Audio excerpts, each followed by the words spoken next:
नमस्कार। आज हम बात करेंगे एक बहुत ही दिलचस्प कानूनी पहेली की जो भारत के सुप्रीम कोर्ट तक पहुंची। ये एक ऐसे सिद्धांत के बारे में है जिसे अक्सर गलत समझ लिया जाता है, लेकिन जिसके नतीजे बहुत गंभीर हो सकते हैं। चलिए इस पूरी बात को एक सीधे से सवाल से शुरू करते हैं। सोचिए, अगर किसी जुर्म में कई लोग शामिल हों और उनमें से एक को जमानत मिल जाती है, तो क्या बाकी सबको भी सिर्फ इसी आधार पर जमानत दे देनी चाहिए? इसी को कहते हैं समानता या पैरिटी का नियम। पर क्या ये नियम इतना सीधा है जितना लगता है? तो इस पूरे केस को समझने के लिए हम इसे 6 हिस्सों में देखेंगे। हम एक अपराध की कहानी से शुरू करेंगे, फिर अदालती फैसलों की उलझन को सुलझाएंगे, समानता का असली मतलब जानेंगे और आखिर में देखेंगे कि सुप्रीम कोर्ट ने इस पर क्या आखिरी फैसला सुनाया। तो चलिए शुरू करते हैं। देखिए, हर कानूनी मामला ना किसी इंसानी कहानी से ही शुरू होता है, और ये मामला भी एक बहुत ही दुखद घटना से शुरू हुआ था। तो कहानी शुरू होती है 28 जून 2024 को। उत्तर प्रदेश के एक गांव में सोनवीर नाम के एक व्यक्ति की गोली मार के हत्या कर दी जाती है। उनके बेटे सागर पुलिस में एफआईआर दर्ज करवाते हैं, और बस यहीं से ये पूरी कानूनी लड़ाई शुरू होती है। और यहीं से ये केस इंटरेस्टिंग हो जाता है। एफआईआर में हर आरोपी का रोल अलग अलग बताया गया। सुरेश पाल पर इल्जाम था कि उसने झगड़े के लिए उकसाया, राजवीर पर पीड़ित को सीधे धमकाने का, और आदित्य पर सुरेश पाल के कहने पर गोली चलाने का। प्रिंस और कुछ दूसरे लोग भी उस ग्रुप का हिस्सा थे। अब ये बात ध्यान में रखिएगा, क्योंकि आगे चलकर यही सबसे जरूरी पॉइंट बनेगा कि शुरू से ही सबका रोल एक जैसा नहीं था। अब यहीं से ना मामला उलझना शुरू हो जाता है। जमानत को लेकर अलग अलग अदालतों ने ऐसे फैसले दिए जो एक दूसरे से बिल्कुल मेल नहीं खाते थे, और इसने एक बड़ी कंफ्यूजन खड़ी कर दी। जरा इस टाइमलाइन पर गौर कीजिए। पहले हाई कोर्ट ने सुरेश पाल को बेल दे दी, ठीक है। फिर उसी समानता के आधार पर राजवीर को भी बेल मिल गई। लेकिन फिर देखिए क्या होता है। कुछ ही महीने बाद सुप्रीम कोर्ट सुरेश पाल की बेल ही कैंसिल कर देता है, और तो और जिस आदित्य पर गोली चलाने का मेन इल्जाम था, उसकी बेल रिजेक्ट हो जाती है। ये देखकर किसी के भी मन में सवाल आएगा, है ना, कि भाई ये कैसे हो सकता है। राजवीर को सुरेश पाल के साथ समानता के आधार पर बेल मिली, जबकि सुरेश की अपनी बेल ही बाद में रद्द हो गई। इसी उलझन को सुलझाने के लिए हमें समानता के नियम को ठीक से समझना होगा।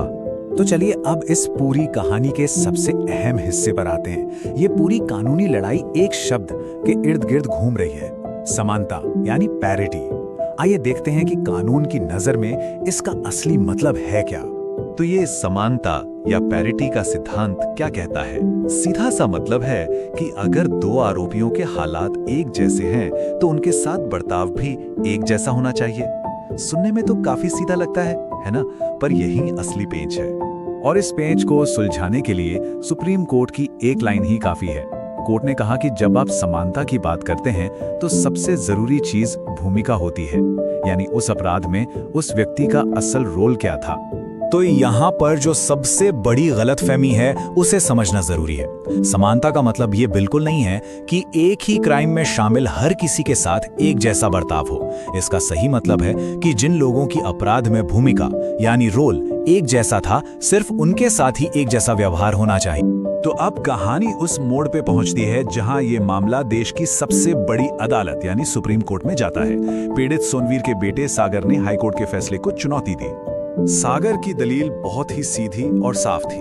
उन्होंने कहा कि हाई कोर्ट ने राजवीर को बेल देते समय सिर्फ समानता शब्द को पकड़ लिया, और इस बात की ठीक से जांच ही नहीं की कि क्या राजवीर का रोल वाकई सुरेश पाल जैसा था भी या नहीं। तो सुप्रीम कोर्ट ने एसेंशियली ये देखा कि भाई हाई कोर्ट ने जमानत देते वक्त क्या क्या सोचा।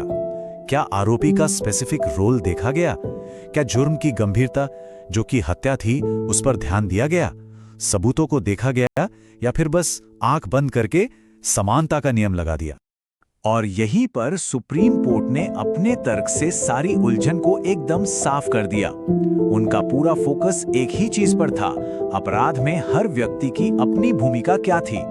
सुप्रीम कोर्ट ने दोनों की भूमिकाओं को आमने सामने रखकर देखा। सुरेश पाल ने क्या किया था? उसने आदित्य को गोली चलाने के लिए उकसाया था। वहीं राजवीर ने क्या किया? उसने सीधे मृतक को जान से मारने की धमकी दी थी। दोनों ही काम गंभीर हैं, लेकिन सवाल ये था, क्या दोनों की भूमिका समान है? और सुप्रीम कोर्ट का जवाब था नहीं, इन दोनों की भूमिकाएं एक जैसी बिल्कुल नहीं थी। एक का काम उकसाना था, दूसरे का धमकी देना। ये दो अलग अलग काम हैं। इसलिए हाई कोर्ट ने समानता का नियम लगाकर जमानत देने में गलती की थी। ये एक बहुत ही बड़ा और अहम स्पष्टीकरण था। तो जब सुप्रीम कोर्ट ने सब कुछ साफ कर दिया तो फिर अंतिम आदेश क्या हुए? इस मामले में शामिल आरोपियों का आखिर क्या हुआ? चलिए देखते हैं। सुप्रीम कोर्ट के आदेश बिल्कुल साफ थे। राजवीर की जमानत जो समानता के गलत आधार पर दी गई थी, उसे रद्द कर दिया गया और उसे 2 हफ्ते में सरेंडर करने को कहा गया। और एक और आरोपी था प्रिंस, जिसकी जमानत का ऑर्डर बिना कोई कारण बताए पास कर दिया गया था। उसकी बेल भी रद्द करके मामला वापस हाईकोर्ट भेज दिया गया कि इस पर ठीक से विचार करें।